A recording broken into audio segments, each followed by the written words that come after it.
Is that your foot off the bed?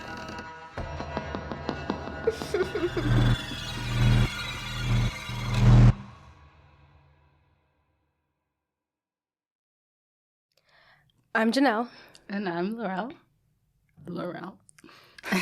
And you're listening to the Foot Off the Bed podcast. So what's going on? A lot. But happy Pride Month. Happy Pride Month, Woo, yes. woo, woo.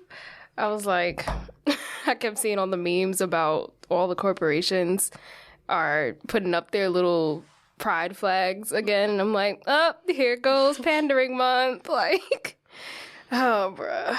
So like 3 posts with the company logos and the rainbow flag in the back. And I was just like... Yeah. I remember when MTA tried to do it for like a month. And I was like, y'all so fake. Right.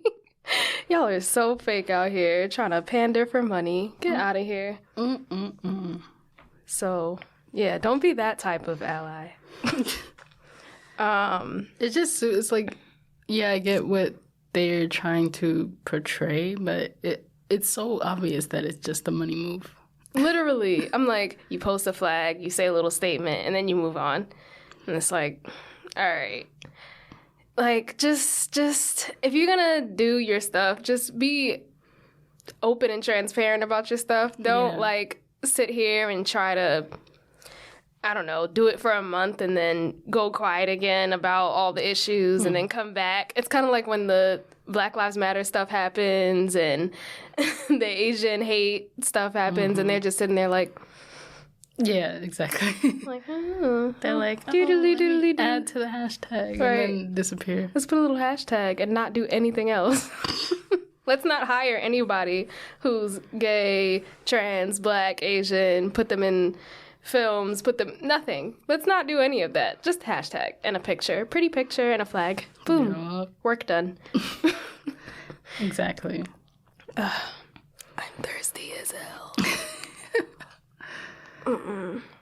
I'm trying to remember, like, what I did earlier in the week, but for whatever reason, it all just disappears.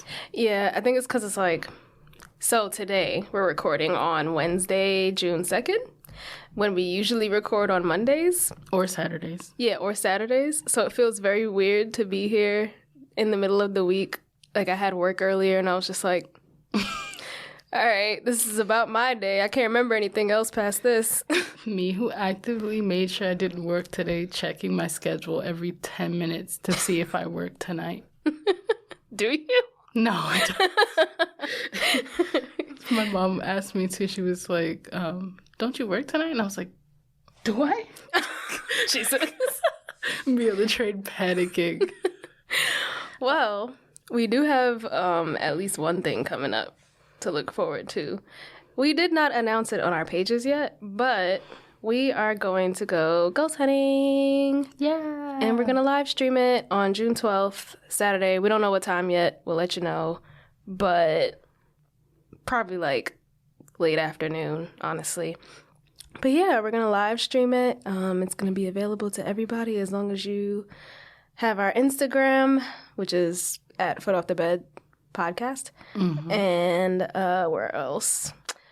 I want to see if I could try to do it on YouTube, but I ain't that tech savvy. I'm a little tech savvy. I ain't that tech savvy, so we can try, but no promises. But I'll post the video. With, like, sticks and rocks right now. Right. Like, I'm trying to get it up, but right now it's not there yet. Yeah. We'll figure it out. We're fresh. We're only, what?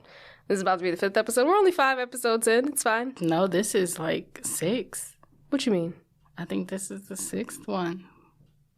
Well, okay, I guess if you count the intro episode, yeah. Cause I just remember, like, the Buzzsprout email that was like, congratulations on your 5th episode, and that was, like, the last one we did. Yeah, it's really 4, because that was episode 4, but the intro episode is, like, episode 0, which I don't really count. Okay. Yeah, that makes sense. Yeah, but actual episode number is 5, technically. Okay. What else?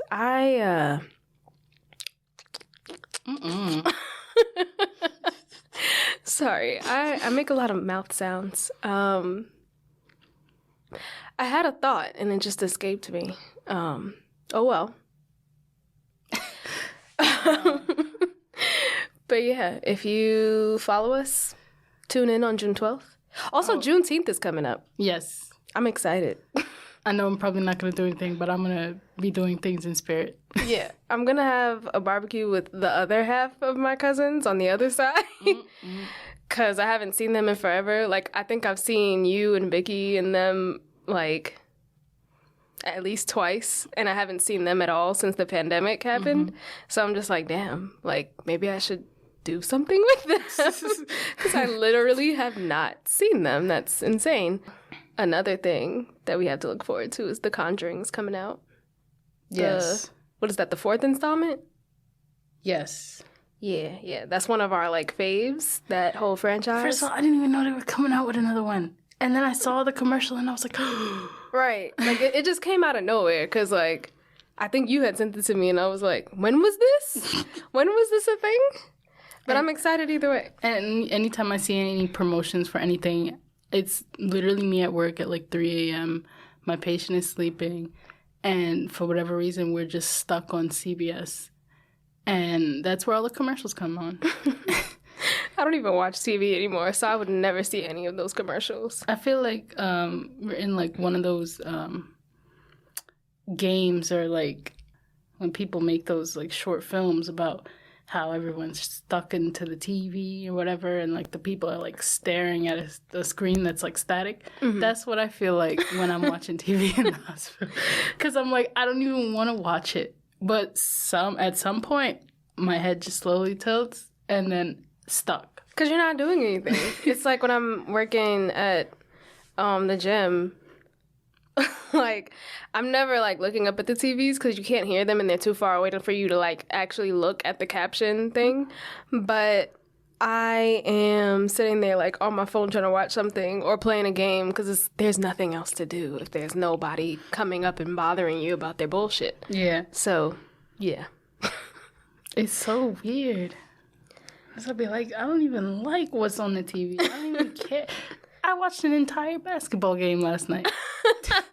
And you know, I know nothing about basketball. I don't care to know anything about basketball. I watched the Celtics play the Nets.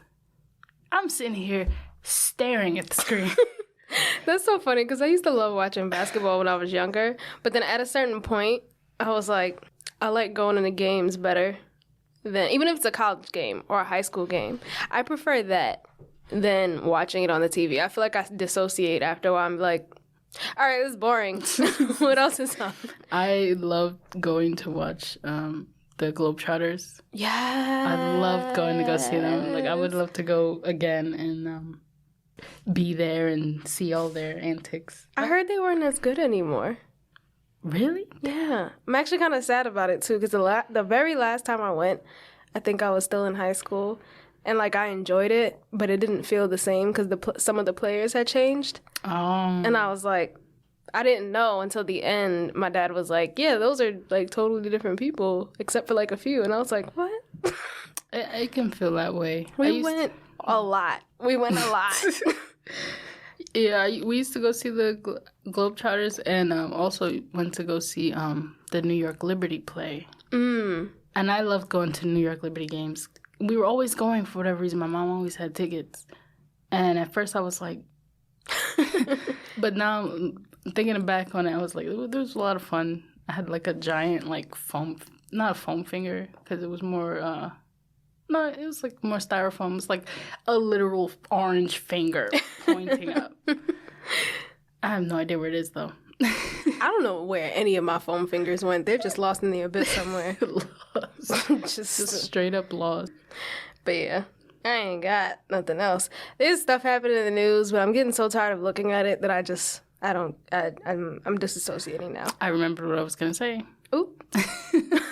Because you just reminded me. I was just going to say, like, I know New Jersey, that was a loud smack, I'm sorry. New Jersey lifted their COVID restrictions completely, I believe, over the weekend. No. And then Philadelphia did theirs yesterday. I think it was for today. Because I was watching the news at like 11 o'clock and they were like, in an hour, blah, blah, blah. And I was like, oh, okay.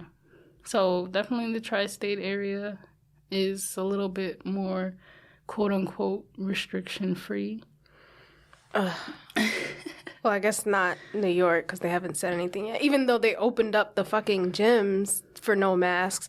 I'm just like, what is the point of this? That's why I said like quote unquote, because I wasn't sure about New York yet, but I was definitely sure about New Jersey and Philadelphia. Yeah.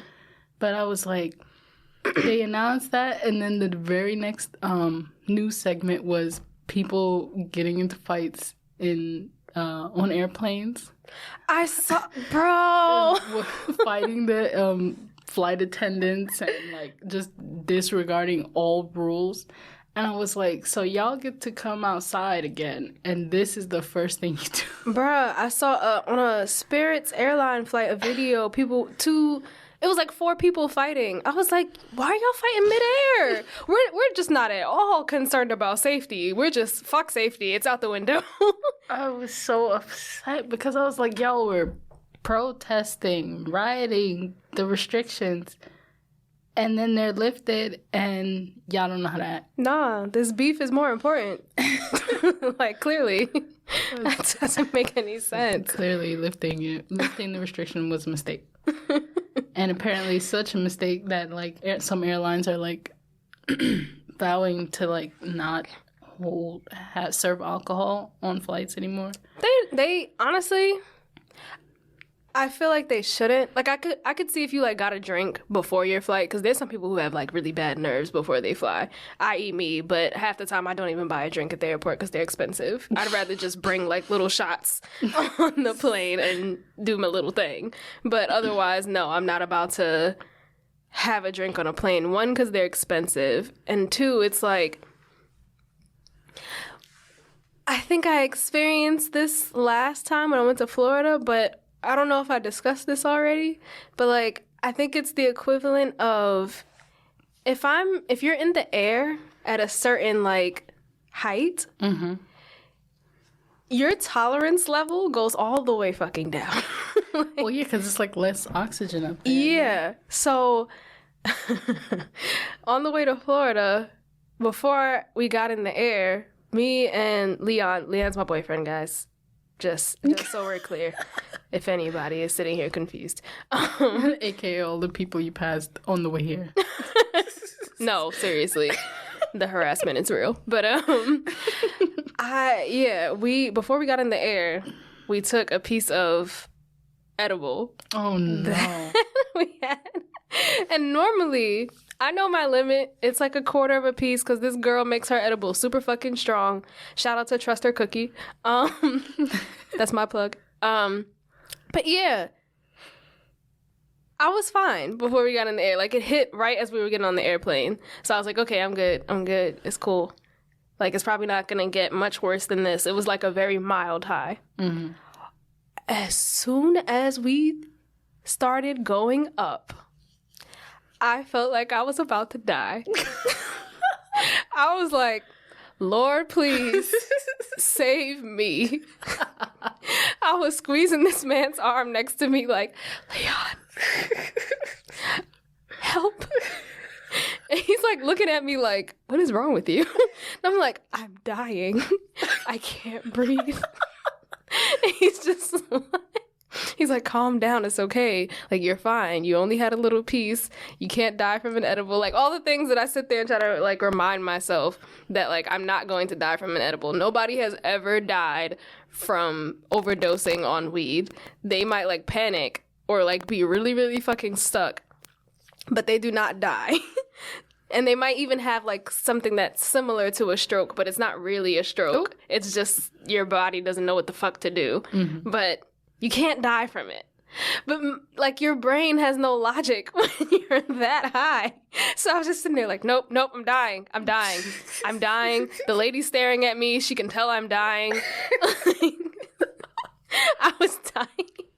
Oh, my God. But I feel like it's the equivalent. Like, if you drink a lot before you get on the flight, you're gonna get drunk as hell. And I feel like that's what happens to some of these people. They get belligerent in the air, or they like sneak shots onto the plane and they take too many shots, and all of a sudden they're drunk and acting a fool, and people are looking at them like, what the hell is wrong with them? They're drunk. They're drunk. That's why. And even then, sometimes they be sober, and it's just like, you couldn't have this beef when you got off the flight. I'm not risking being listed on the no-flies, like what is it? It's the no-fly list, I thought. Yeah, the no-fly list to have whatever beef we have on this, like, little 2-hour flight. I'm not. I refuse. Right, and it's like, first of all, I don't even know you. Exactly. Like, what could have happened in that span of time that you're like, nope, I'm fighting. It's that serious. That I'm going to do this midair. Right, we just got here. Like, no, I refuse. I'd be like, sis, I will meet you on the ground. That just reminded me of, like, me being on the train a little bit ago, and this girl, she was singing that song that's like Tonight's the Night. Wait, baby? Yeah. Oh, okay. She was singing that, right? And I was like, I have headphones in and I can hear you. And you are singing all out of key. And you got the song on repeat, because I know the song not that damn long. So I was sitting there like... That's what makes it 10 times worse. I was so mad because when I heard the first out of tone note, my ears perked up. So I was like looking like, who? And I saw the head bobbing by the window like this. I was like, And when she was getting off, she was still singing. Just walked down the stairs of the train and sat in the little like vestibule area waiting for the train to stop, still singing. And I was like, girl, please stop. These people on the train have no, like, I respect the fuck out of their confidence, because how do you y'all just on here, just singing off key, not being able to dance, playing instruments that you can't play, and just doing whatever, and not even caring if people look at you, and it's just like, all right. Like, it's like people like me who can do stuff is like terrified to try, but people who do nothing believe they can and do it. Yeah, like I'm like, like I'm not like a singer, but I can carry a tune. But there was one time, this lady on the train, same thing, just singing, bopping her head, dancing with it too. And I'm just like, this lady cannot even sing a lick of a note. And she don't even give a fuck. She's just like, I'm gonna sing my song. This is my jam. I'm like, if I were to do this, I'd be like, I can no longer sing. My voice is getting scratchy. Your whole body just starts shaking. You start sweating for no reason. Like, I can't sing, but I can sing. And I feel like, no, there's no confidence there to do anything like that. I'm just... Nope, I can't sing if you ask me. I feel that. And then everybody, as soon as they hear a note, it's over. It's over. Just, oh my God, you can sing. Girl, stop, because now I'm about to faint. Like, no. Because now my whole mind is wiped. Everything I've ever learned is gone. Right. Like, I thought I knew what a C note was, but I don't anymore. Thank you for that. Oh, man. All right, so... Today, we're discussing the film The Clovehitch Killer. Honestly, I thought it was like a drama, but I guess it's like a psychodrama. So still in the realm of thriller. So we haven't gotten too off topic yet. The movie's about a town in Clarksville, Kentucky. I had to like actually look up to see if it was real.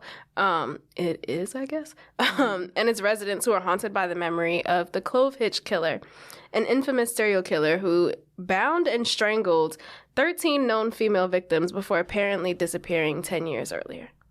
Were you doing the movie overview? No. Oh.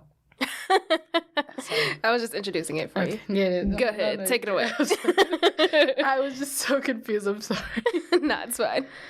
But so the movie opens up with 16-year-old Tyler Burnside, who lives with his devout Christian family in the small town of Clarksville, Kentucky. And the town and its residents are remembering the lives of the 10 known female victims of the serial killer, the Clovehitch Killer. Now, right away, like, I was like, so, I don't want to say shook, but like, the whole devout Christian thing got to me because I was like, y'all just, it's not that, oh, you have a faith or whatever, but it's just that there's no thought process because people put the thought in them and they're just like, all right, I'll go with it. Mm-hmm. And that's what like was eating away at me this whole movie. But yeah, so one night Tyler is entertaining a young woman in his father's truck one night, and the girl finds a photograph of a woman who is bound and gagged, and she is like immediately like, that's what you like. She was disgusting. She was not hearing this man at all. And he's sitting there like, what? He looks so lost, and she's just like, you fucking perv. I felt so bad for him because I was like, everything was going great, and then why are you digging in the sides of the car? First of all, this man was about to lose his little virginity. I wouldn't go that far, but like he was definitely gonna get a kiss. It looked like when she said put the seat back or can the seat go back, I was like, Oh, I missed that. It's like she about to lose. They about to lose their little virginities. But yeah, so of course he drives her home, and she's blabbing all over the world. Tyler got this picture, so everybody he knows is looking at him sideways because they found this picture. And it's always the little trifling Christian folk, well, church folk that be doing stuff like that. Like, why you gotta tell the whole neighborhood? Even if you thought I did this, why are you telling the whole goddamn community? Right, why everybody gotta know? Right. Because now I have no one. Just say you stopped talking to me because, I don't know, you don't like me anymore. You could have been like, he's weird, and I would have been all right with that. Right. But no, you had to tell all the business. You know it's not even his car. Like, you know it's not his car. Like, you know he borrowed that from someone. So why? Well, he lied and said it was his truck. Oh, he did? Yeah. He said, yeah, this is my truck. And she's like, that's so cool. Damn. I missed, like, so much dialogue in the beginning. But, yeah. So, while the whole town is accusing him of being a BDSM fetishist.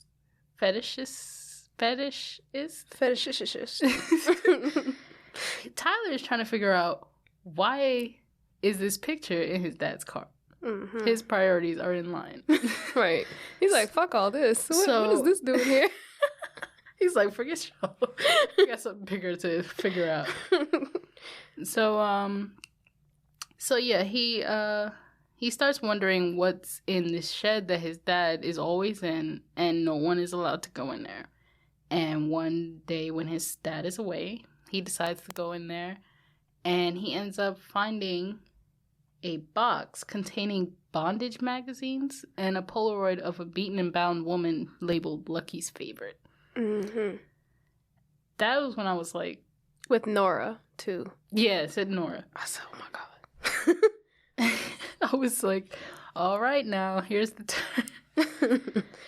So, yeah, afraid that his dad might be the Clovehitch Killer, Tyler befriends the local outcast Cassie and asks for her help.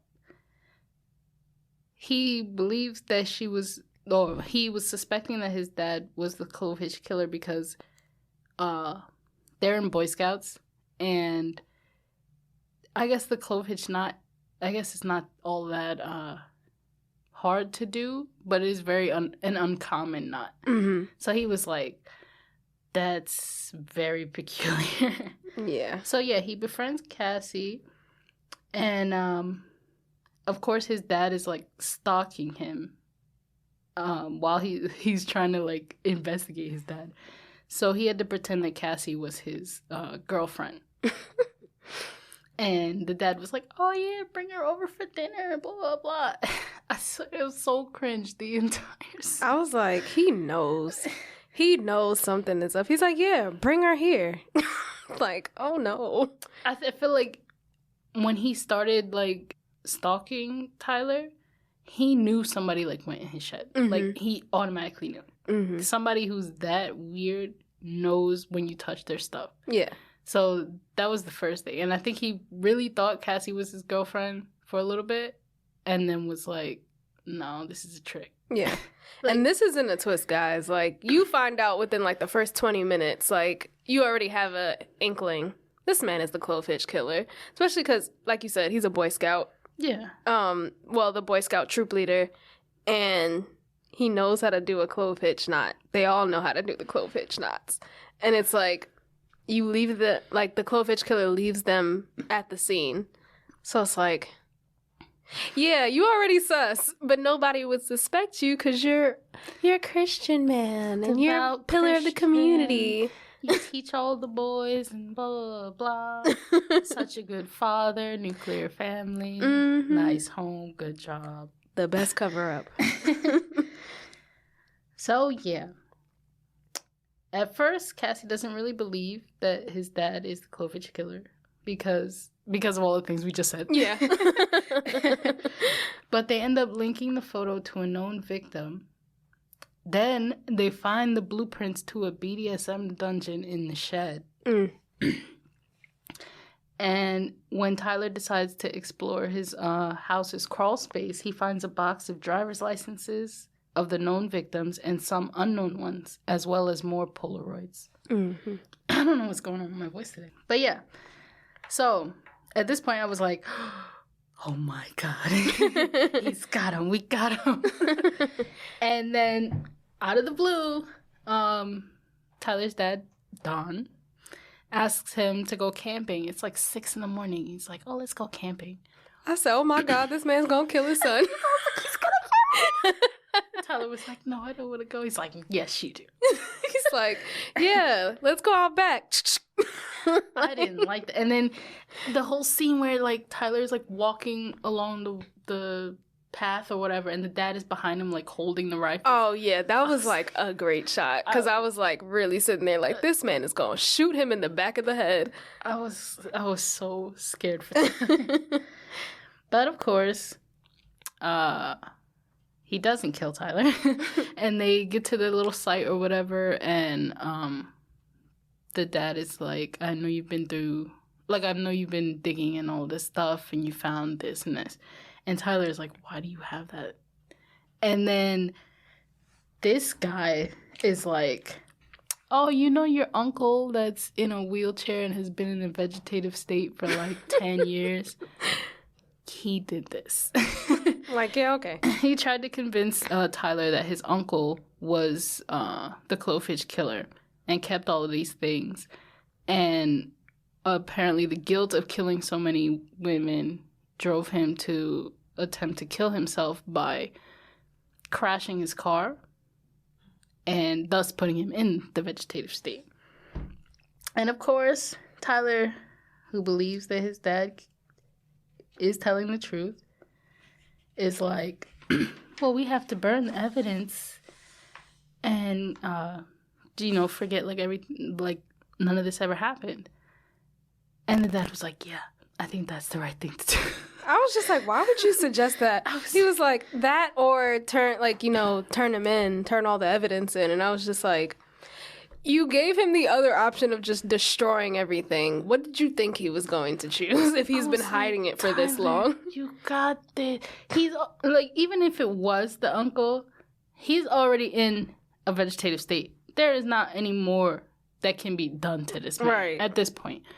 And it's like, that's closure for the victim's family. Why is that the first thing you suggest is, let's light it on fire? Right. It's like, but they're never he's going to have closure. I gotta remember he is 16 and blah, blah. So, he's just scared and he wants everything to be okay.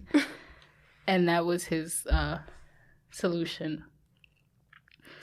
And that was enough for him to believe that his father was innocent. But it was not enough for Cassie. because Cassie is the only one with brains.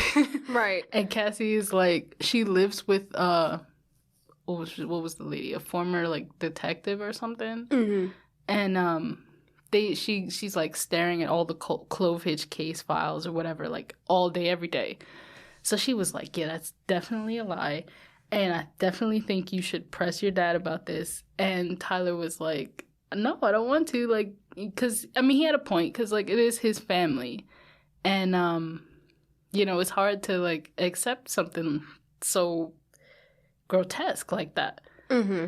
And they ended up having a little disagreement at their school or whatever. And then that random quote-unquote friend of Tyler shows up. He was such a dick. But it was so obvious that he was in the closet. Like, you're in love with Tyler Burnside. Like, he is just like, Tyler, this is not you. That's what I feel like he wanted to say. But he ends up finding, like, well, Tyler slaps the cold case pictures out of Cassie's hand. And as they're cleaning it up, this kid comes out of the classroom and he's like, and of course he's got to pick up stuff and he's like, you're sick. Oh my God, Billy, like, shut up. You just walk in at the wrong time every time. And then that leads to Tyler and the kid fighting, and Tyler gets a black eye. And yeah, so like his friendships at school are pretty much known at this point. Yeah. It's like Cassie's the only person he has right now. And then after that, this is a very strange turn of events. Don is like, you know what? I think Tyler deserves to go on a trip. And in the beginning of the movie, Tyler expresses interest to go to this Boy Scouts leadership camp to further hone his Boy Scout skills or whatever, earn more badges, that kind of stuff. And his dad is like, yeah, we don't have the money for that, so I'll just teach you whatever I can teach you. But at this point in the movie, all of a sudden Don is like, oh, you know what? We got you in the leadership camp after all. And I was like, He's like, oh, looky, I found the money. right, like, yeah, you can go, Tyler, blah, blah. And Tyler's like, oh my God, really? And he gets packed up and they put him on the bus and he's gone. And then the mom and the daughter, I believe they were talking about, the mom and daughter are just so not in the movie. Yeah. They're literally like background people. Literally. Because the 2 times that the mom spoke, I was like, ew, I hate you. Like, why are you forcing Tyler to cut coupons with you? yeah, I was like, he's a teenager. Let him text on his phone. She's like, what's more important? And I'm like, is this supposed to be family time or something? Cutting coupons together? Right, you couldn't do this by yourself? Like, come on. Then there was another moment where he was on the computer late at night and she was like, I'm disappointed in you. I was like, but he's not doing anything. Like, he just said he had homework.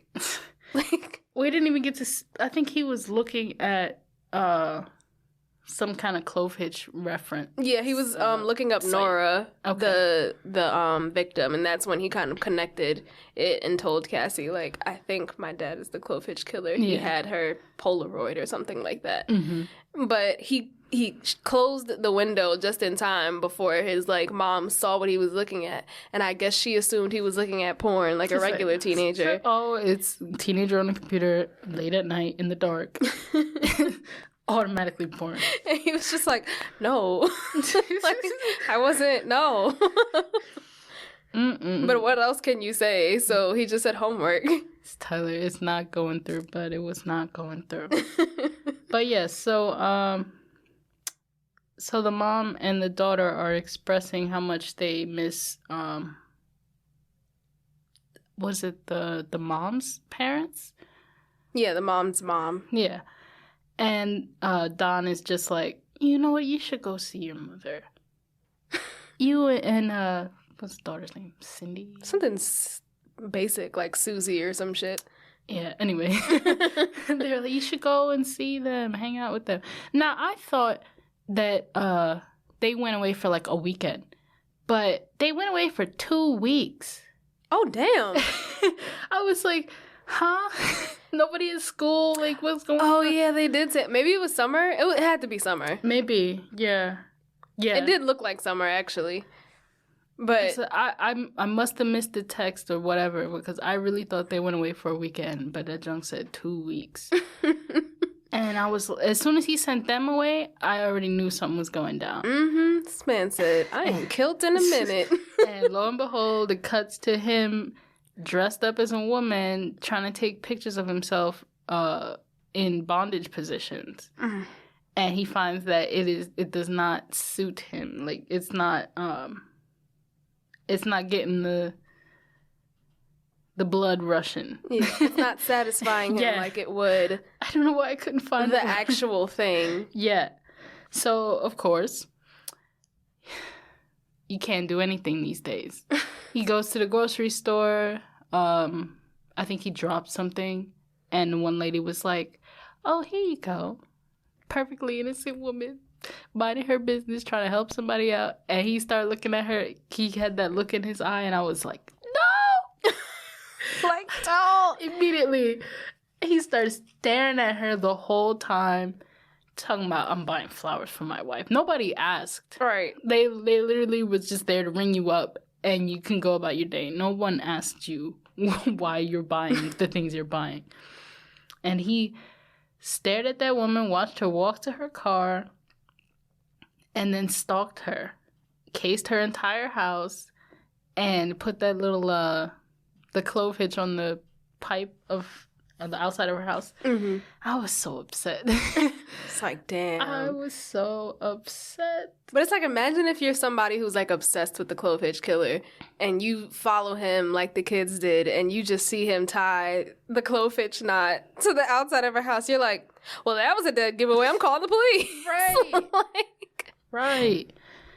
But yeah, after he cases her house, he gets his things together, his little bondage kits and whatever, and he breaks into her basement and finds her asleep on the couch. And immediately I felt like this whole scene was so weird. Like, I don't know what the direction was, but I didn't feel like I was watching a movie at one point. Or if I was watching a movie, I didn't feel like it was horror at one point. It felt like a sitcom. Oh my God. Because he's like, the lady sees him, she's screaming. He holds, a gun to her face or whatever, and he's like, tie yourself up. Oh, yeah. Because his back hurts or whatever. And he's just sitting there watching her tie herself up. Bruh. And I was like, this is weird. I think it was like trying to show how routine and mundane he thinks the whole process is. Like, he's just like, this is normal, it's fine. And I know, like, a lot of people would be like, oh, if I was in that position, I would have did this. Nope. And for me, though, honestly, I would have been like, this man just said his back hurts. That's the key. Right. But yeah, she tied herself up, and what did he do? Didn't he like pistol whip her or something? He did a lot. That whole scene was brutal and hard to watch. Yeah, it was. And it was so silent. There was like no music. That was a mistake. I meant to play that later, but I didn't think I pressed anything. Sorry. But yeah, it was just so quiet. Him dragging her to her room, putting the bag over her head, and like sitting in the chair, like resting his back while she's like bound and gagged.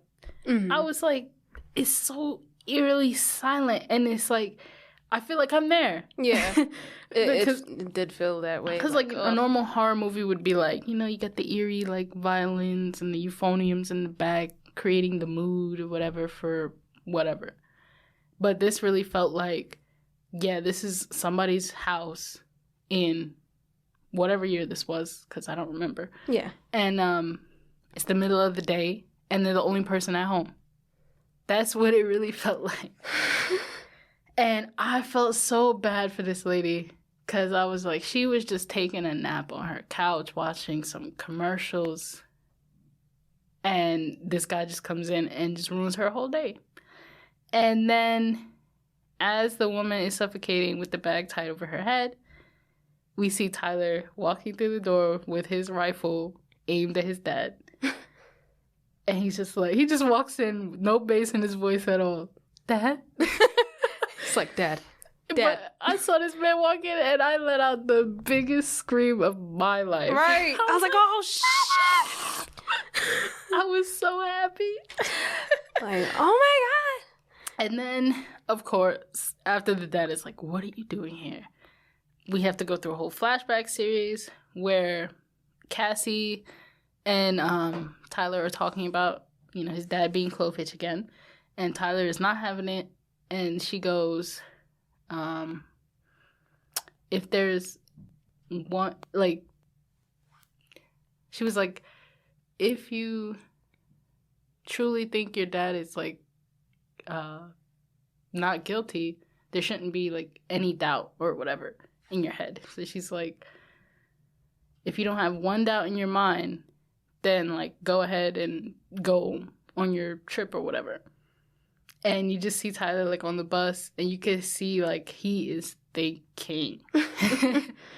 And, of course, he gets off, and he's at Cassie's house. He's staying with Cassie for however many days he was there. And they were stalking his dad the entire time that he was being a weirdo and stalking the lady, casing her house. They saw her with, they saw him tie the Clovehitch knot, as you said, and busted into the house to save that lady. And then it comes back and, what was it? I don't know how, but the dad manages to talk Tyler into giving him his gun. And I was just like, you really just, you're a witness to him about to murder this woman, and you're going to give up your gun? Well, I think he did it on purpose because he knew that he took the bullets out and was like, I just want to see what the hell you going to do with it. And he did exactly what he thought. Tyler's a G for that. Right. I was like, you spouting all of this, you really gonna kill your dad. Yeah. But the first thing you do, so mad. The first thing you do when you have the gun in your hand, you try to shoot. Mm-hmm. And Tyler was like, what? He was like, wow. It's like that. Really? Wow. That's crazy. Don't aim a gun if you don't plan on shooting it. Mm-hmm. And then they start fighting, and I'm so scared for Tyler because he's so skinny. Mm-hmm. And I'm like, how are you gonna fight against this man? Cassie got like bodied immediately and was just like knocked out on the floor for a little bit. And Dawn was like super close to choking Tyler out, but Cassie regained consciousness and hit him over the head with a lamp or something. And they knocked him unconscious. She was the one who wanted to call police. Yeah, she was about to call the police, and he said no. Tyler was like, nah. And that was the part that made me mad. Because I was like, Tyler, why don't you call the police? So then it skips to, like, Tyler being at home with his mom and sister. The mom had to pick up a job because the dad was declared missing for a while. And I think Tyler actually had a job as well. And they're not, like, really struggling to make ends meet, of course. They're just like, oh, yeah, we're working, whatever, taking care of stuff, whatever. And the police finally come to the house, and they're like, we found the father's body. It was suicide. And the mom starts crying, and they hold the funeral for him at their church. And, like, the Boy Scouts are there, and Tyler has to give the eulogy. And it's just crazy. It's the crazy scene because, like, as Tyler's giving the eulogy, you see, like, little flash of scenes of what happened after they knocked Don unconscious, and they dragged his body into a forest, tied him up, and we are led to believe that Tyler pulled the trigger on him and killed him. And the very last thing that is said in the movie is Tyler going, Dad, if you can hear me, I love you. And then, boom, over. That's it. I love that speech. That eulogy was so good. Especially, the movie just has like a really great way of setting moods for certain scenes. Like, I'm gonna talk about my thoughts about it after, but just this scene in particular was so good just because of like what you said. Like, while he was giving the eulogy, they're showing that he basically set it up to look like Don committed suicide murder. Yeah. And he was just like, his whole thing, without saying it, he wanted to keep the image that everybody had of his father and not ruin his family's life. Because that's what Don was trying to, like, gaslight him into not saying anything. Mm-hmm. He wanted him to, like, keep his mouth shut so nothing would come out about him. And he was like, oh, you're gonna ruin your sister and your mom's life? Is that what you want? And he's just like, yeah, all right. Anyway, you're gonna die, and we're just gonna tell everybody that you went missing and no harm, no foul. Just the moment where he, like, says, if you're hearing this, I love you. It's like, it's almost like he's, like, trying to say, like, I love the dad that I knew, not this crazy-ass motherfucking serial killer that you were hiding inside of you. See, that's interesting because I have a completely different feel on the ending because I hated it. I absolutely hated it because I wanted Don to get convicted. I wanted him to, like, be alive and suffer. And part of me was angry that Tyler ended up killing him because now this is something he's got to hold on to for the rest of his life. Yeah. That I killed my dad. And, you know, his sister's got to grow up and, you know, the mom's got to keep going on in life. And, like, I feel like it's just such a heavy burden to have. Yeah. And it's almost like, it's like you took away the closure that everybody else would have. Yeah.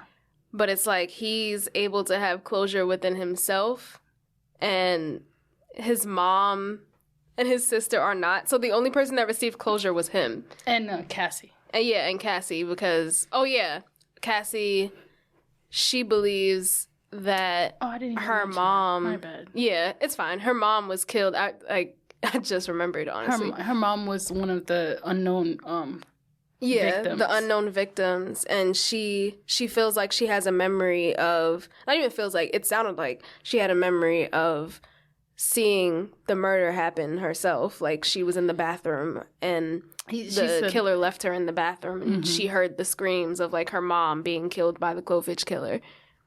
Yeah.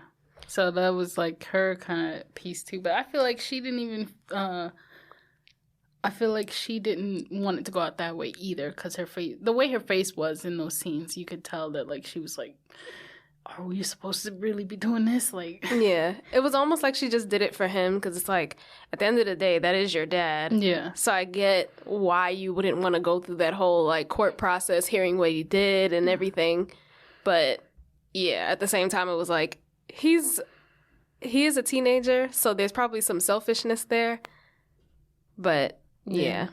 I can understand, like, now that point of view of wanting to maintain who he was and whatever, because Tyler did say he was like, you know, this is my family that we're talking about here. And if one girl finding one random picture was enough to make everybody, like, judge you immediately, like, I couldn't imagine if everybody found out that Don was the Clovehitch Killer, that what would have happened after that. Yeah, they would have been judged for the rest of their lives. They probably wouldn't have had a life after that. Got kicked out of Boy Scouts. Would have got, excommunicated from the church. Mm-hmm.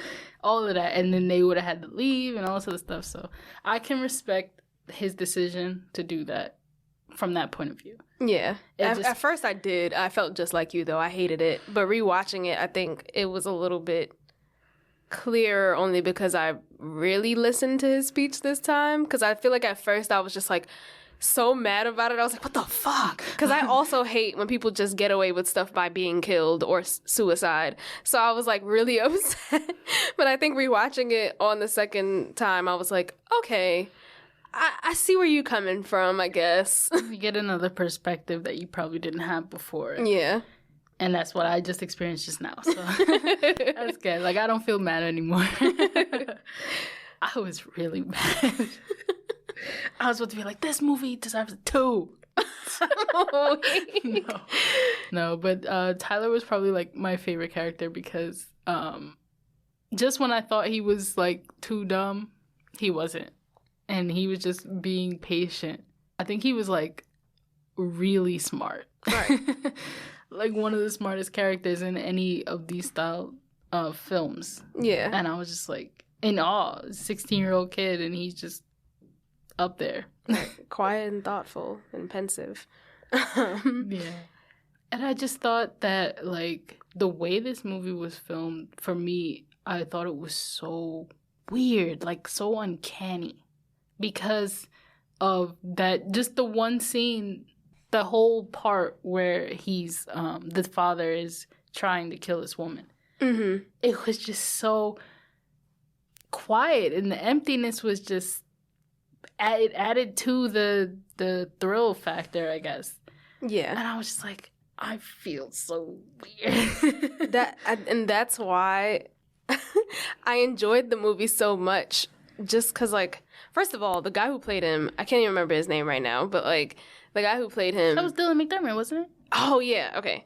I was like, I just looked at the name, but I couldn't remember anything else. I'm sorry, but when I was, like, reading the cast list, I was like, that's Dylan McDermott? And then it hit me, like, I looked at it again, and I was like, yeah, that's Dylan McDermott. He was just so, like, he played that part so well. The constant gaslighting that he did was just so scary because you could tell he was just, like, really like, come on, bud. Like, it's me and you here. What are you doing? Come on. And it's just like, oh my God, you're so creepy. But it's like, you can't even tell that what you're doing is so... I think the only part where it kind of got, like, out of character for me was when he was about to shoot his son. Because I was like, I feel like I'll kind of go into it later when I talk about the story that it's related to. But I feel like his character wouldn't have just tried to go and shoot his son because the two worlds that he was trying to hide are now colliding. So I feel like he would have had a longer moment of, like, if he was going to shoot his son, it would have been by accident, not thoughtfully about to do it. See, that's another interesting point because I also feel the opposite way. Because he's got, like, the regular normal life. Mm-hmm. And then the other half is just this crazed individual. Mm-hmm. And like you said, when those worlds collide, it's hard to, like, you want to keep one safe. Mm-hmm. And I think the one he wanted to keep safe was the crazed killer side. Mm-hmm. So I feel like if anything threatened him getting his stimulation or whatever on, he would do anything to protect it. And that's why I was like, it definitely made sense that he would just pull the trigger just like that. That's true. Yeah. And he probably I could definitely see that. I feel like he probably wouldn't have, like, shoot to kill him. But, you know, he did say, like, don't aim a gun if you don't plan to shoot it. Right.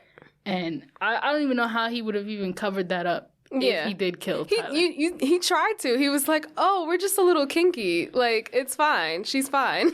And I'm like, you're lying. He's so... Yo, that part was like... That's why I was like, this whole scene is weird because it's like half comedy, half, like, horrifying.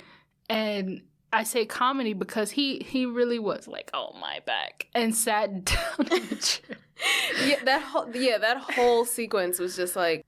And that's why it was so creepy to me because it was laughable, but in a way where it's like, I cannot believe that this is just like, it's like he's just acting like this is just regular. Like, this is just a regular day for him. Yeah, he's like, all right, come on, you know the drill. And I'm just like, no, she doesn't. Dude just walked to her house.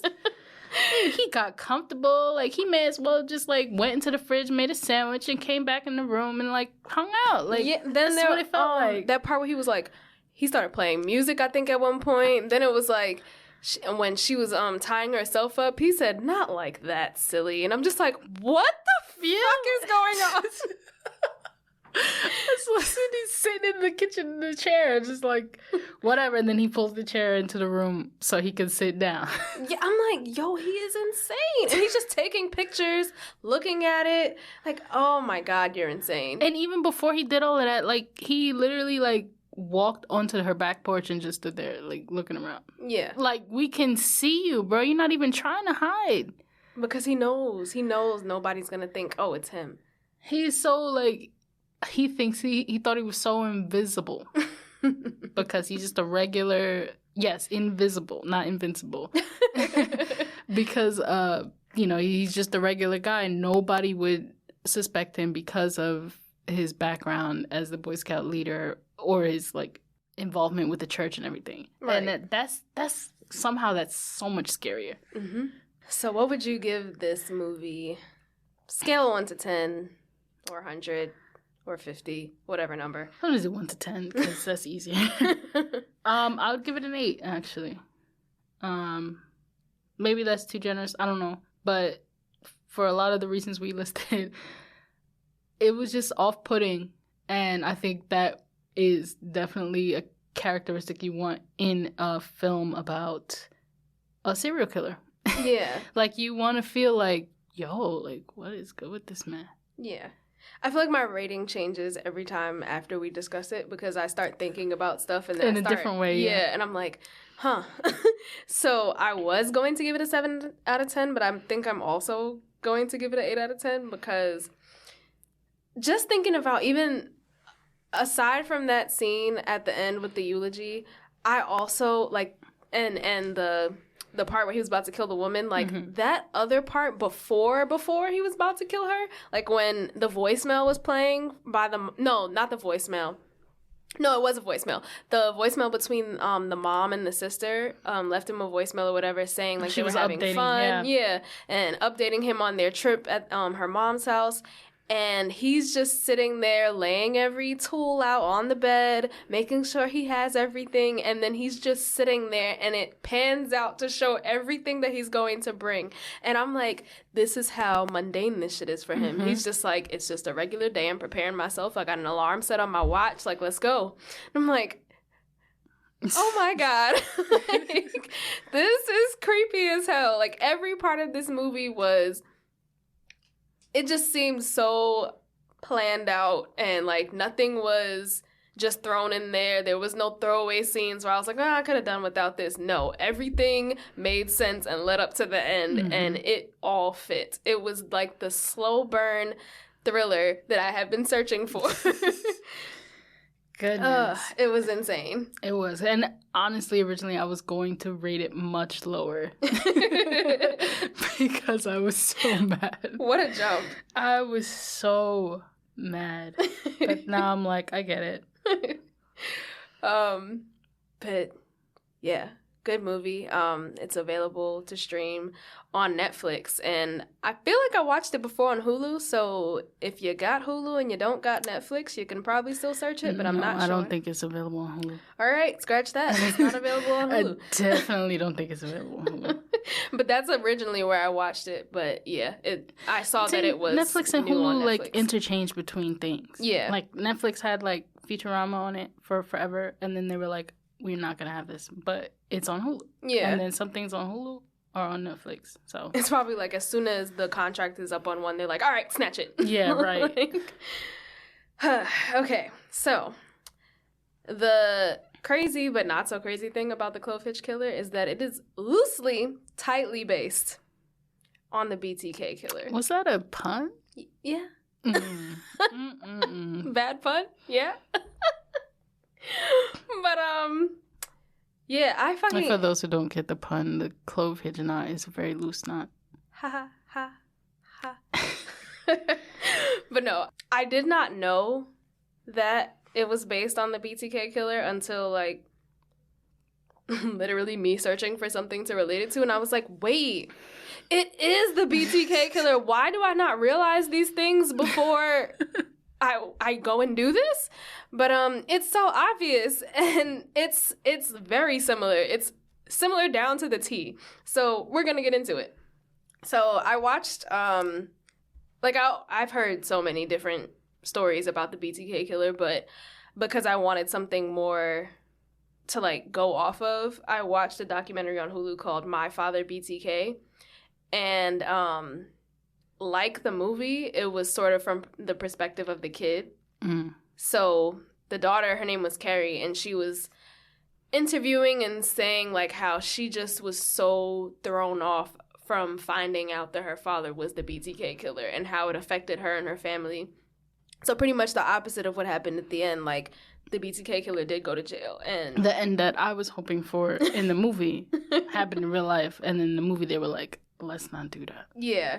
And I'm gonna go into it, but I do feel like, as far as like in real life, I do prefer that he's in jail, but at the same time, it's like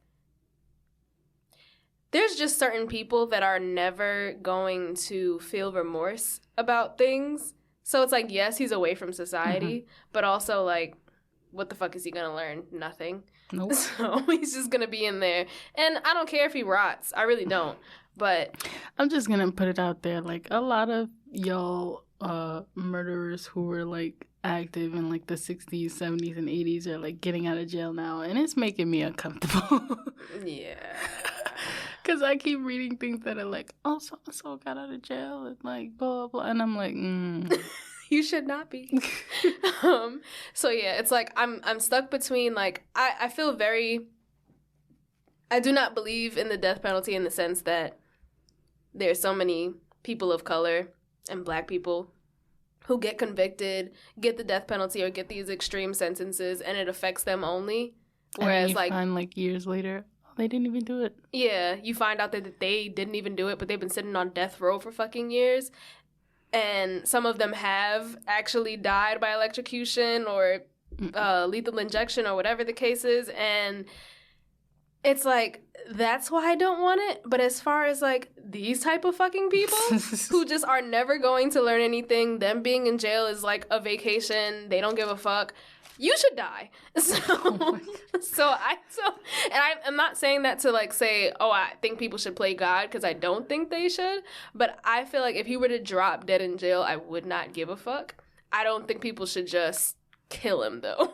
I think he should just sit in jail away from society. It should happen, but just like not intentionally. Yeah, like if people in the yard were just like, I don't like the way he's fucking looking at me, you need to die. All right, that's just how it goes then. But I don't think the government should play God. So yeah. I just love how we're just like sitting here laughing, talking about this. Man, I got some dark humor, okay? No, I do too. I get it.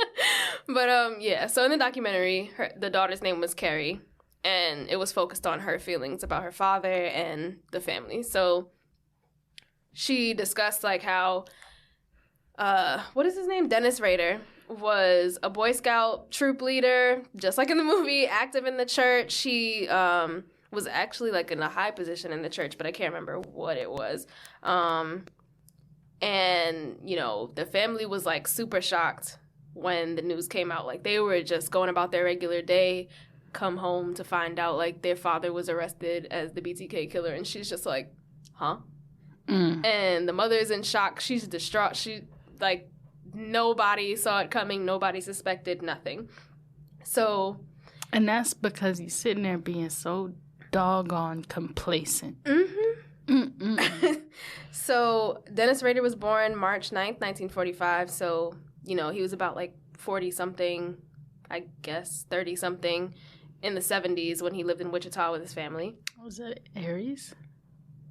Let's not. I'm sorry. Because I'm on the cusp, and sometimes. No, because definitely, like, the majority of serial killers have been Virgos, so I'm not even talking. Yeah, that's a whole list, too, but we ain't going to get into that today. We're going to talk about that another. Actually, not right now, but I feel like it's going to come up again. His murders link back to 1974, and they think he's linked to about 10 or 11 murders. But one of them was not exactly linked to him. They just suspect that it might have been him, but we'll get into that.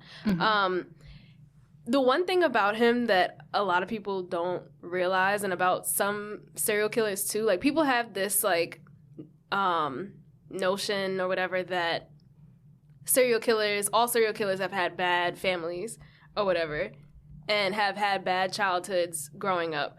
But a lot of them didn't. A lot of them had normal lives, but something was just like, there's a screw loose. There's just something off. Mm-hmm. Because there was nothing ever actually wrong with him. He just had this weird, very out of control urge. Yeah. And there's nothing behind it. It can't be linked back to anything. He wasn't sexually molested. He was very adamant about that. He's like, I was never molested. Nothing. Like, I had a good, normal childhood growing up. Nothing. And they're just like, really? Yeah, nothing. There was, the only thing that happened was that he was in the military, in the Air Force, and, yeah, but he didn't experience anything traumatic there, he stated, so there's no sort of PTSD, nothing like that. He just normal.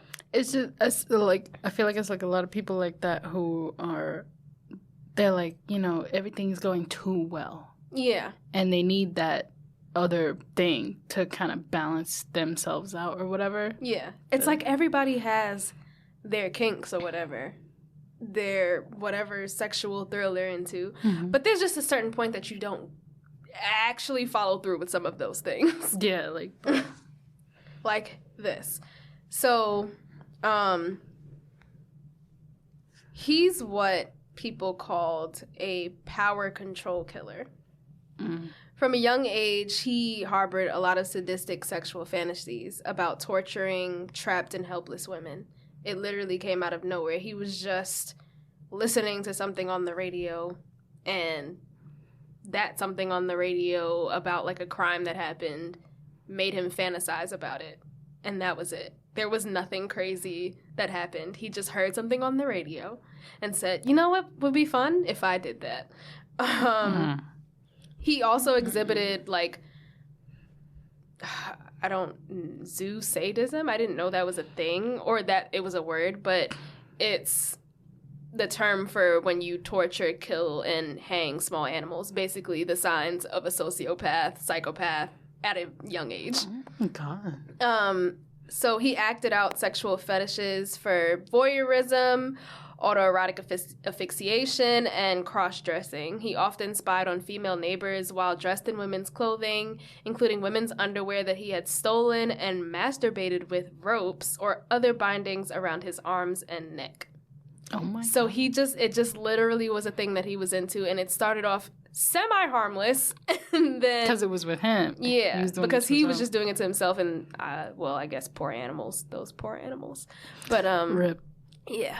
But it eventually became a thing of, well, now I'm stalking women. Now I'm harassing women. Now I'm, like, picking out victims that I want to fantasize about. Now I'm picking out victims to kill. It just got worse and worse. And it's probably because he never talked about it. Not that any of that would actually help if he was already showing signs of, like, sadism and stuff, but yeah.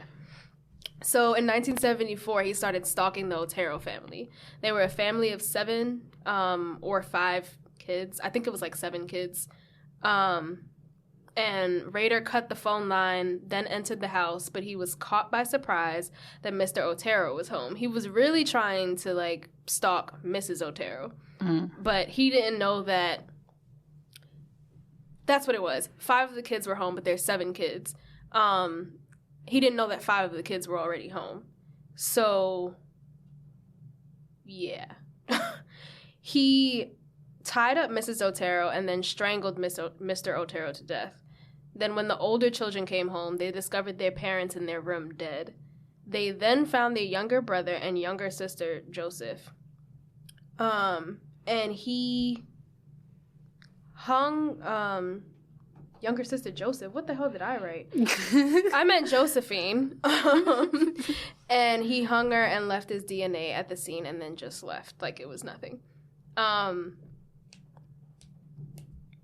It was also clear to police after a while that he wanted more than to just murder people. He wanted to become the most prolific well-known and famous serial killer in the country because he just started harassing the fuck out of the news and the police. Well, it didn't work, bud, because this is the first time I'm hearing of you. So the victims were, Mr. Otero, Joseph Otero, Julie Otero, who is Mrs. Otero, Josephine, the young daughter, and Joseph Otero II. Oh, my gosh. And they were all found bound, gagged, and strangled with a cord.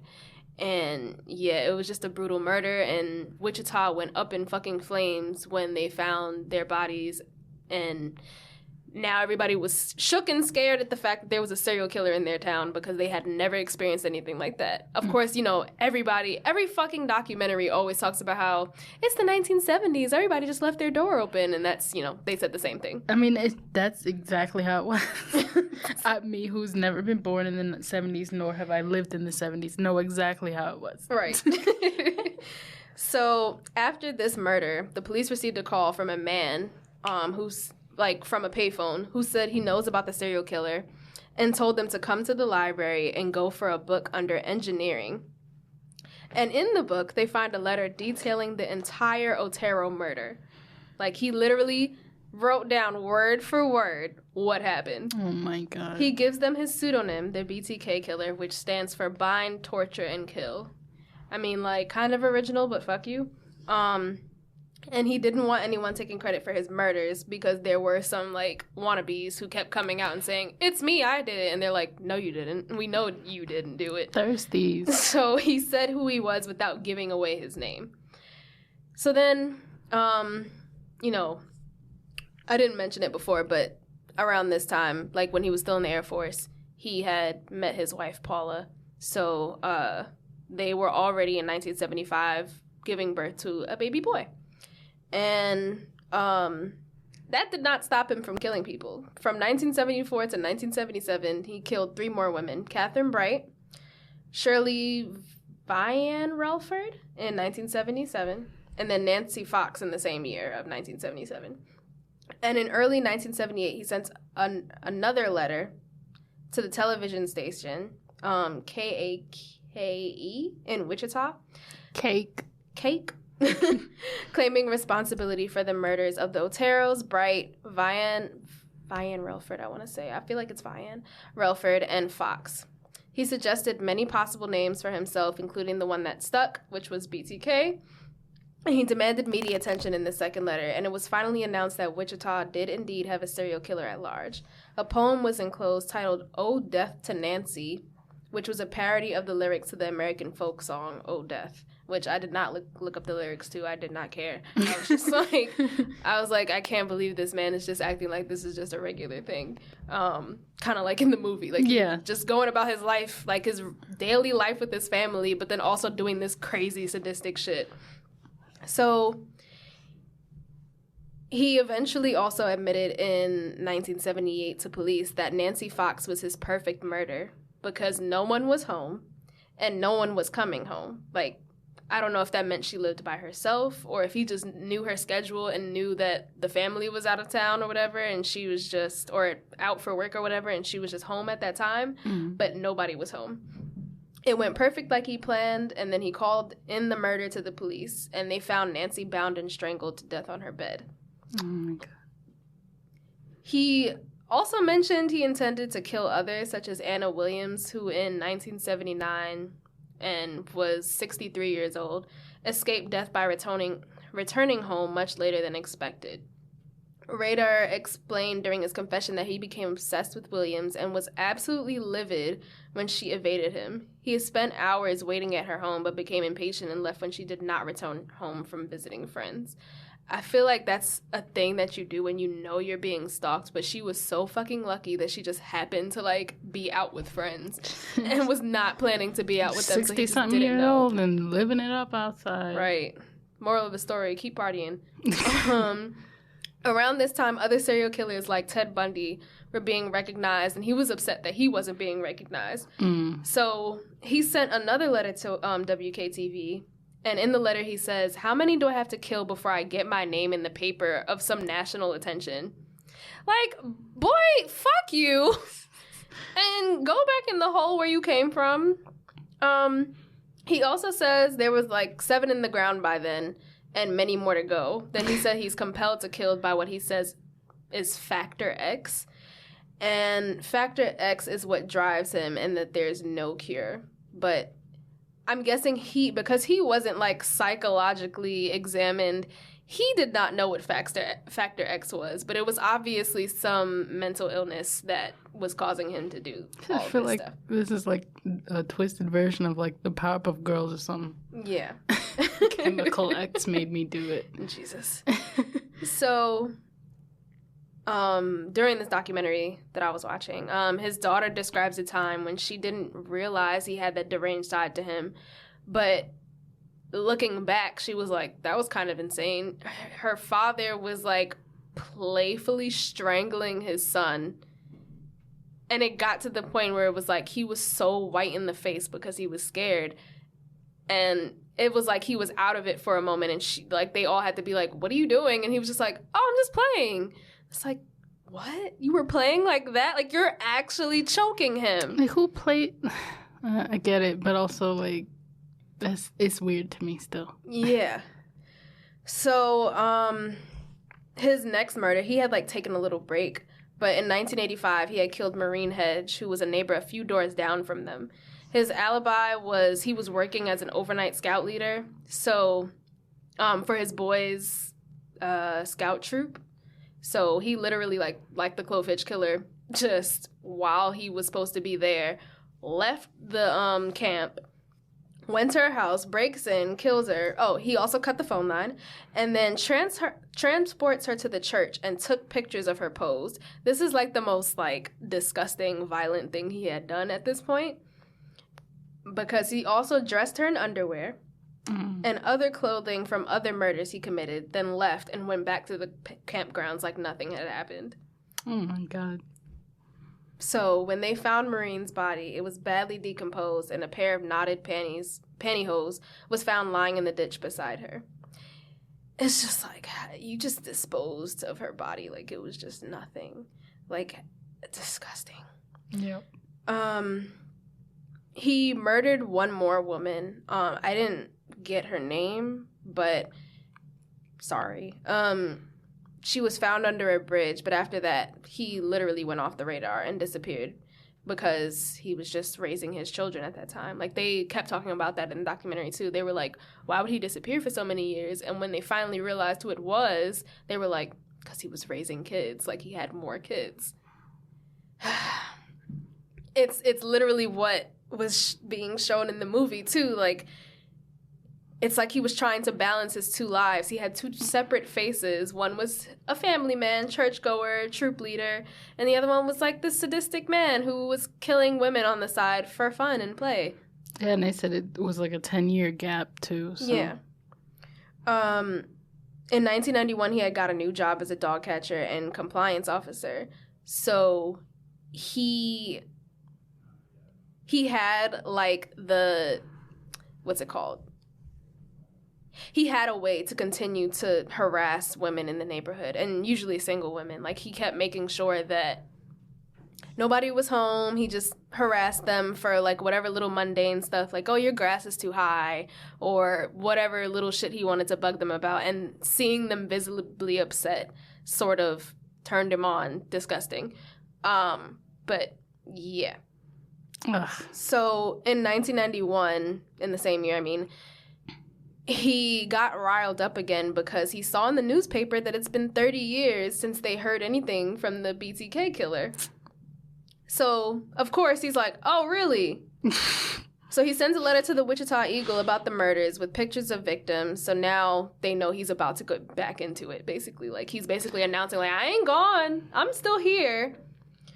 And in 2004 to 2005, like, he did take a little break, but he was just, like, letting them know, like, hey, look what I did. And I think he also weirdly, like, was sending, like, pictures of dolls literally dressed up like the murders and bound and gagged like the murders that he committed. And it was just weird. Like, he just kept sending them stuff, and it was just like, what the fuck are y'all doing? What? I don't understand. And he actually put those dolls in a cereal box to make a joke, like, serial killer. Yeah. Haha. Yeah. And yeah, I'm just like, you're so disgusting. What the fuck? Around this time though, like officers were getting fed up with him just sending letters and basically toying with them. Like he thought it was like a game they were playing, like it was normal.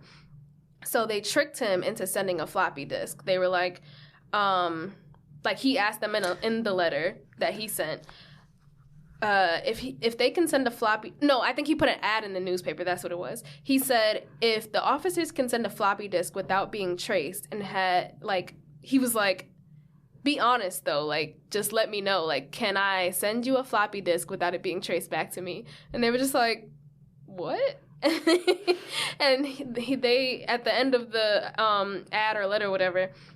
He said, answer me in the ads in the paper, and if I see it, give me a couple weeks to send you something. Like, it was just like, what? Are you insane? For those of y'all that don't know, floppy disk is much like a USB cord, I guess. A USB cord. A USB plug-in. Yeah. Or like a hard drive. Yeah. But, oh my God, I feel old. I used to love floppy disks. It just had like, in school they had like the drawers and they're just full of floppy disks with all kinds of stuff on them. Right.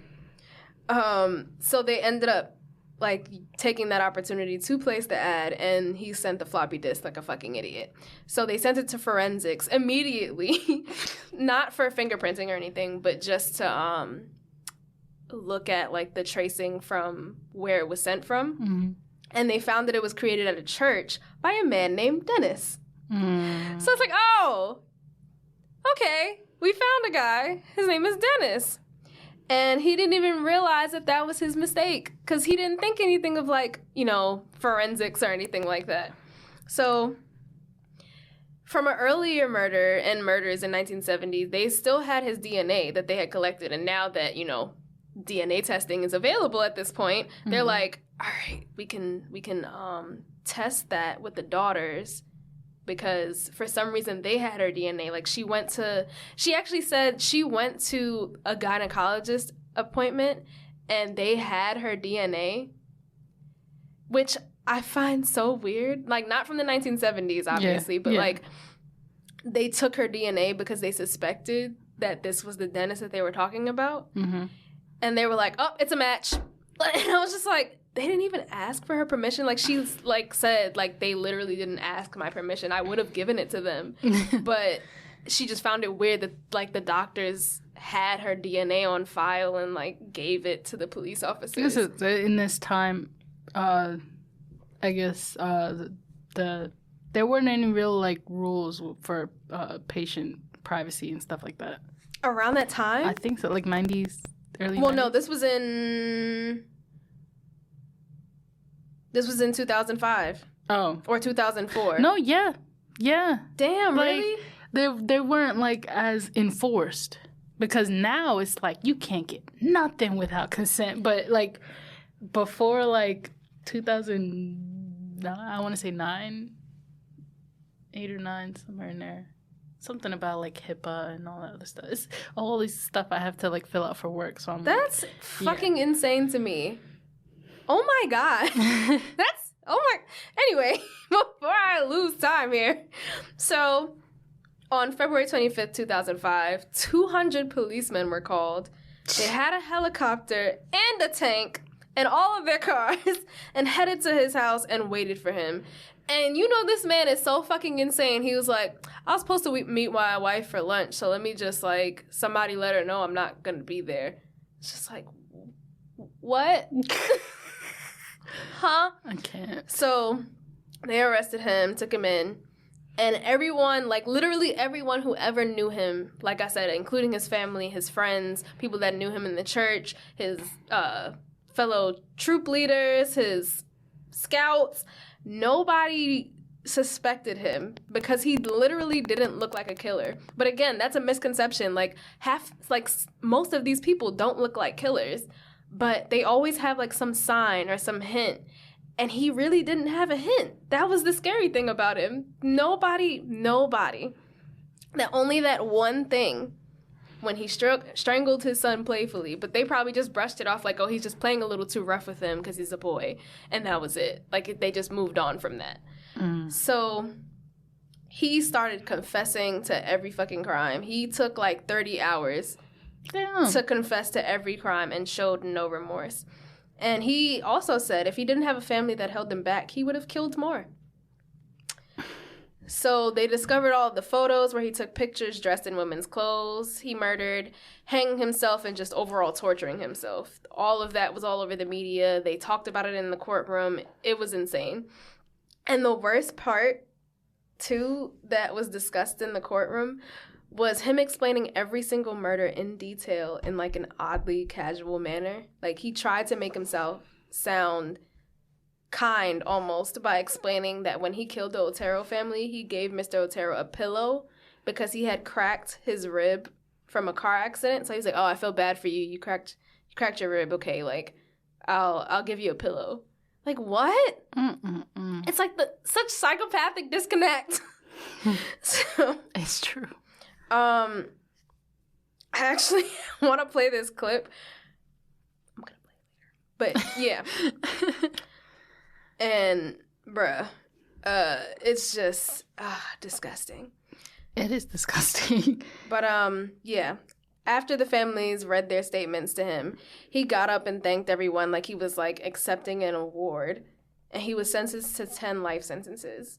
In jail, he admitted there was going to be an 11th victim, like I said earlier. Like, he had already picked her out and everything, but he never got the chance because he was arrested. Thankfully, like, she's safe.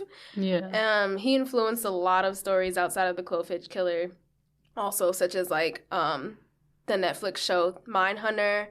I never seen The Good Marriage by Stephen King, but that was also one. And there was an available for TV movie made about his story. And, of course, no one involved can even stomach to watch it because it's a little bit too realistic. Like, it's not like the Clovehitch Killer where it was, like, sort of different and from the kid's perspective and we only saw one murder. It was like, no, we are watching a lot of it from his perspective. So, yeah, they couldn't. He's now 73 years old and in maximum security in El Dorado, Kansas. Love that. Yeah. He like, it's literally like the movie, like, he just, you can tell that they took all of it from him because he's literally just acting like this is just regular. This is just a regular thing for him.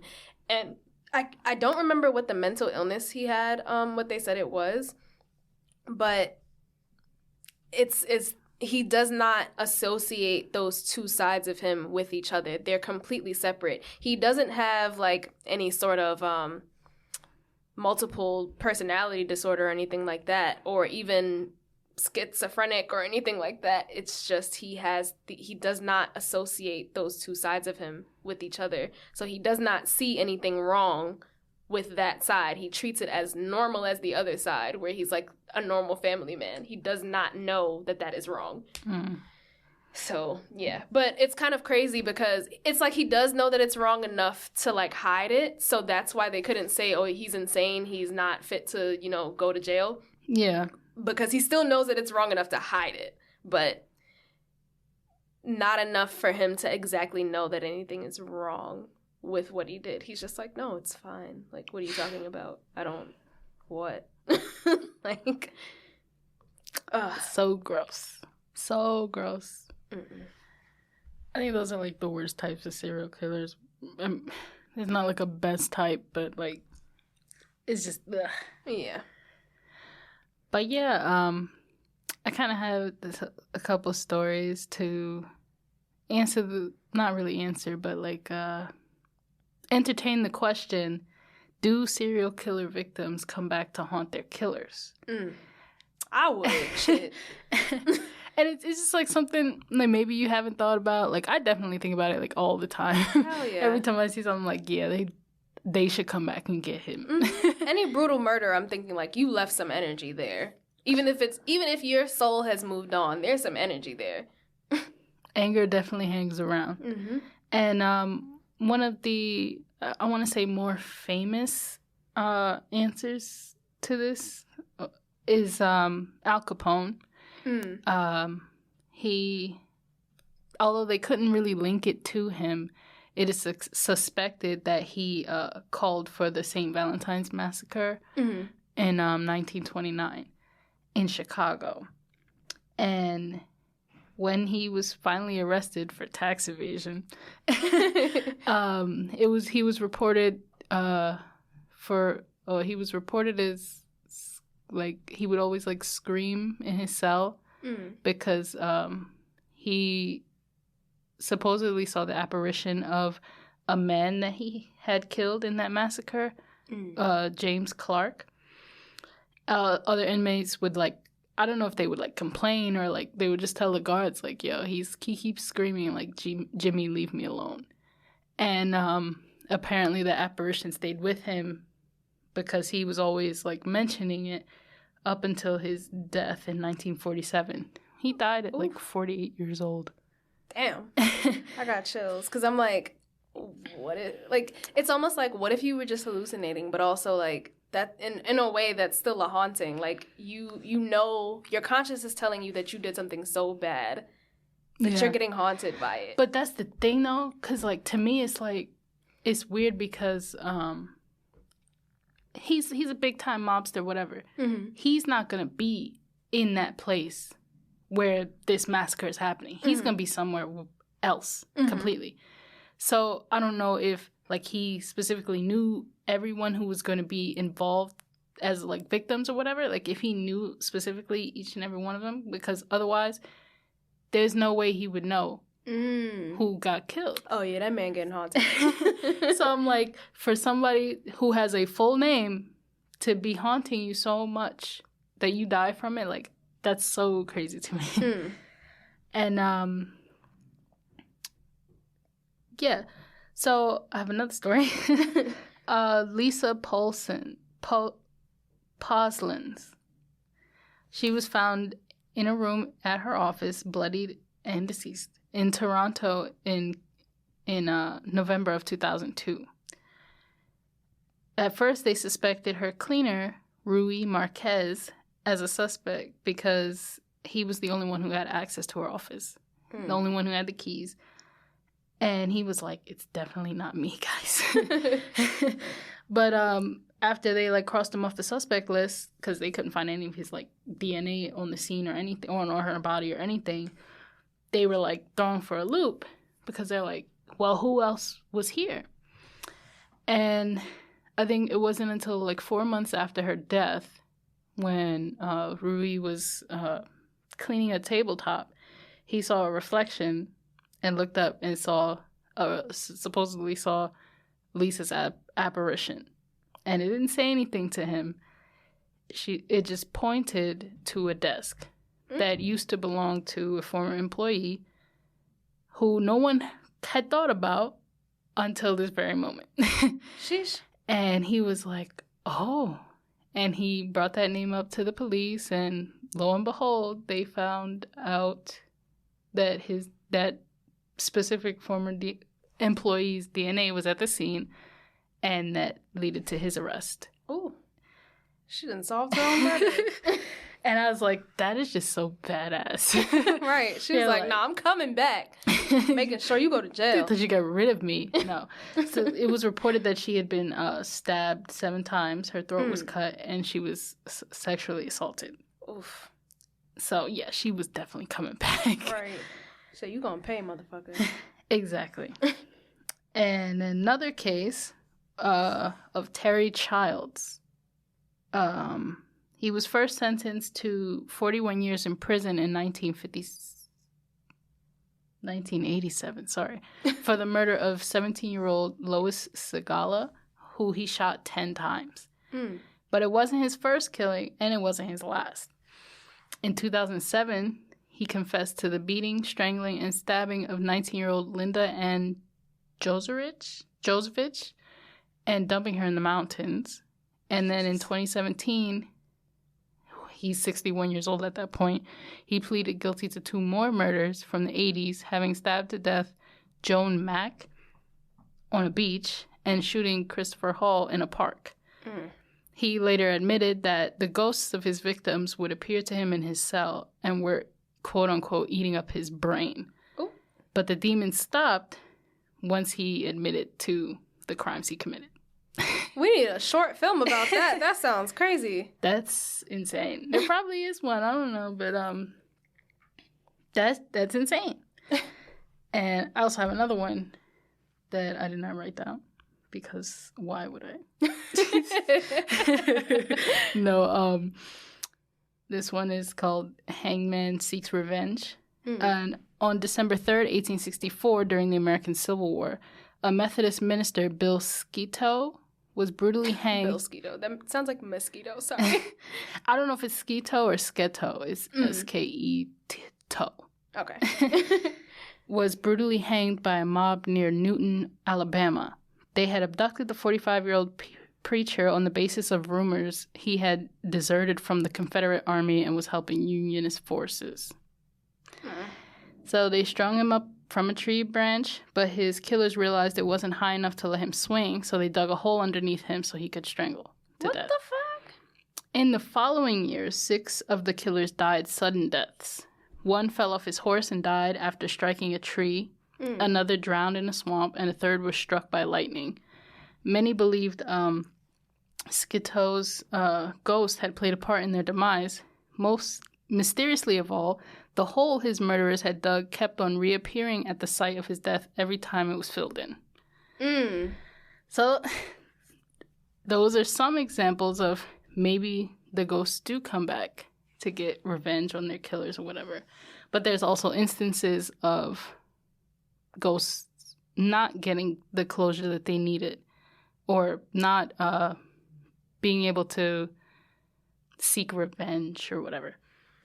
Yeah. And one of those I don't know if you've ever heard of Sharon Tate. She was one of the victims of the Charles Manson cult in 1969. She was actually 8 months pregnant when she died. She was stabbed to death with like 5 other people. Oh, she was among 5 people. And people apparently, the house that she was killed in, that she was renting, they demolished that. And I think they built new things around there or whatever. But like people reported seeing the apparition of a bloodied pregnant woman walking around. Not really saying anything, but like it's just very sinister. Yeah. And then like people who lived in the houses near to the site report hearing like strange voices and like footsteps in their house where nothing happened. So it's a lot of residual energy and it doesn't know where to go. So it just goes anywhere. Bruh, I'd do all the cleansing if I had an old, like, first of all, I'm going to ask, did anybody get murdered on this land? Oh, that's the first question. Recently, we're not talking, we're talking about, like, in the last 50 years. Right. Because I need to know. And I have one more instance or story in the 1960s where young girls just started disappearing in the Midlands after being lured into a car. And the bodies of 6-year-old Margaret Reynolds and 5-year-old Christine Darby. No, 5-year-old Diana Joy Tift and 7-year-old Christine Darby were found dumped in the woods. They had all been strangled and sexually assaulted. A massive manhunt took place, and they found 39-year-old Raymond Leslie Morris as the culprit. And, he went to jail. But people who went to visit these woodlands would often report sightings of ghostly children with scary black eyes crying for help.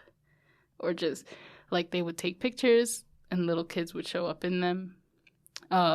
Apparitions of, like, girls in, like, white dresses or whatever walking around. That kind of stuff. No. This is why I don't go to the woods now. Don't ever ask me to go camping. I know it's crazy. Like, I love camping. It's like, but you'll never catch me in a tent. Like, it has to be an RV. Yeah. That's the only way I would go camping, honestly. Tent? Get the fuck out of here.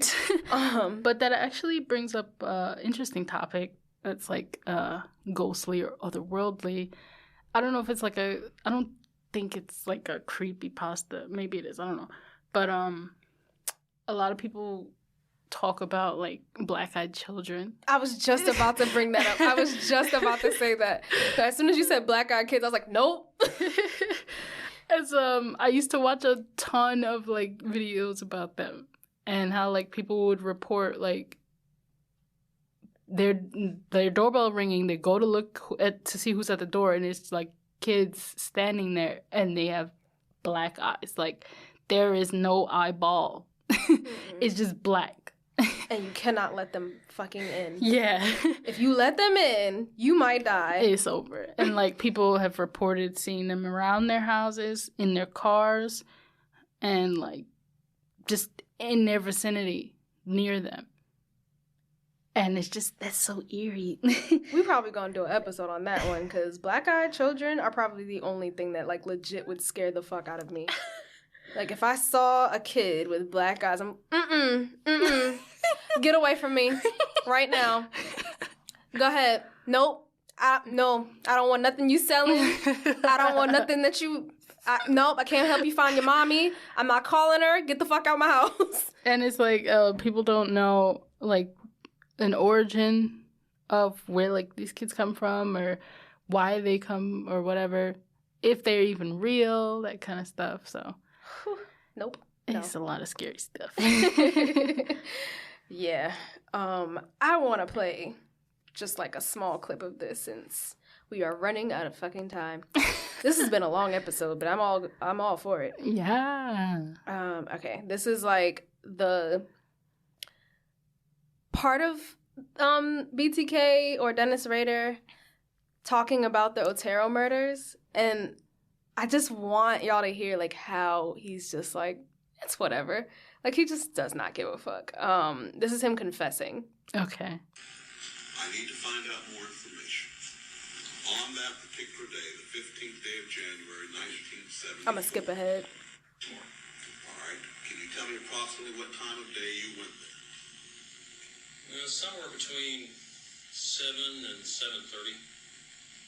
This particular location, did you know these people? No, that's, He spoke to his lawyer on the side. that was part of my, I guess my, what you call fantasy. These people were selected. All right, so you... Okay.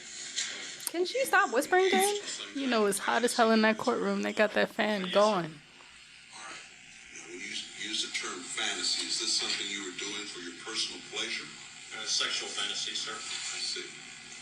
Not him saying sir. You went to this residence, and what occurred then? Well, I had did some thinking on what I was going to do to either Mrs. Otero or Josephine, and basically broke into the house, or didn't break to the house, but when they came out of the house, I came in and confronted the family, and then we went from there. Bro, you broke into the house. He said we went from there. What? To some degree, yes.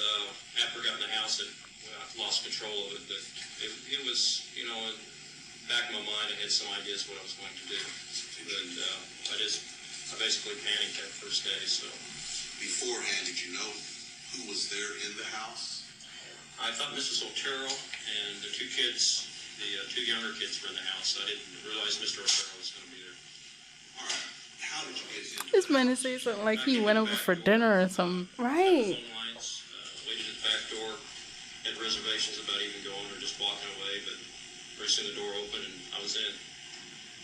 All right, so the door opened. Was it open for you, or did I think one of the kids, Yeah, they opened the door for him, yeah. Junior, Nobody opened the door for you. the younger, Joseph opened the door. He probably let the dog out. I'm gonna skip ahead because there's like a part where I was like, I was hungry food, I was wanted, and I asked him to lie down in the living room. And at that time, I realized that wouldn't be a really good idea. So I finally, the dog was a real problem. So I asked Mr. Otero if he could get the dog out. So he had one of the kids put it out. he's just talking like it's like a normal Tuesday. you took who back to the bed? The family, the bedroom, they have 4 members. All right, what happened then? And at that time, I tied him up. While still holding him at gunpoint? Well, in between tying and yes. All right, after you tied them not worth her? Well, they started complaining about being tied up. And He started complaining. So how dare they complain? comfortable as I could. Apparently had a This is what he's talking about. car accident. So I had him put a pillow down for his head. Had him put I think he's a Parker or a coat underneath him. They talked to me about, giving the car or whatever money. I guess he didn't have very much money. And This man is talking like it's just a regular Tuesday, and he's like, yeah, I tried to make him as comfortable as I could. But the part that I was trying to play that I don't think it got to, was they asked him a question, and he looked up in his head. I think it was a, let me think, and I was like, oh my God, what the fuck? Like, it's just the mannerisms, the nonchalance of it all. Like, you just don't give a fuck. You don't care. I really hope, like, he's 73. I hope he's dead very soon. He suffers a very painful heart attack. I'm so serious. I don't wish death on people a lot, but there's just certain people that just need to go ahead and go on. All right. Well, that kind of wraps up this episode. Yeah. Outro. Be sure to watch us, listen to us. Foot Off the Bed podcast. Wherever you listen, leave us a review, whether it's Apple Podcasts or Spotify, Google Podcasts, iHeartRadio, whatever the fuck. Even if it's just from our website, just leave us a review. And subscribe to our Patreon. I'm going to keep saying it. I'm going to say it every time until we get another subscriber. I know y'all love us. So, patreon.com/footoffthebedpodcast. And also follow us on Instagram, Facebook, subscribe to our YouTube. You know all the things, but we're going to leave it in the episode notes. Anyway. Yeah, so wherever you can find us. All right. So remember to stay safe. Lock your doors? Yeah. Remember to stay safe and don't leave your foot off the bed. There you go.